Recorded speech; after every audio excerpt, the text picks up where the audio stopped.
අද ශ්‍රී ලංකාවේ ප්‍රධාන පෙළේ ව්‍යාපාරිකයෙක් වෙන චතුනි මිල් ප්‍රොඩක්ට් ප්‍රයිවට් ලිමිටඩ් යන ආයතනයේ අපේ මැතිතුන් වන චන්දනසිරි දිසානායක මහත්තයා සාදරයෙන් පිළිගන්නවා.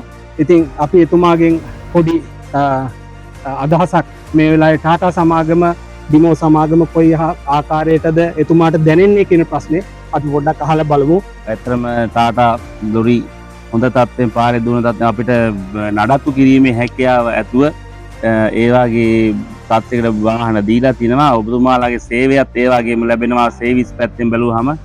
ඉතින් මේ දැනට වාහනේ ලෙඩක් නැතුව ඇත්තටම දුවන්න පුළුවන් මේ ගොඩ කාලයක් දුව ගන්න පුළුවන් තත්ත්වයක් තමයි ටාටා වාහනේ. ඔබතුමාට දැනෙන්නේ නැත්නම් ඔබතුමාගේ රියදුරෝ කොහොමද මේකට ප්‍රතිචාර දක්වන්නේ?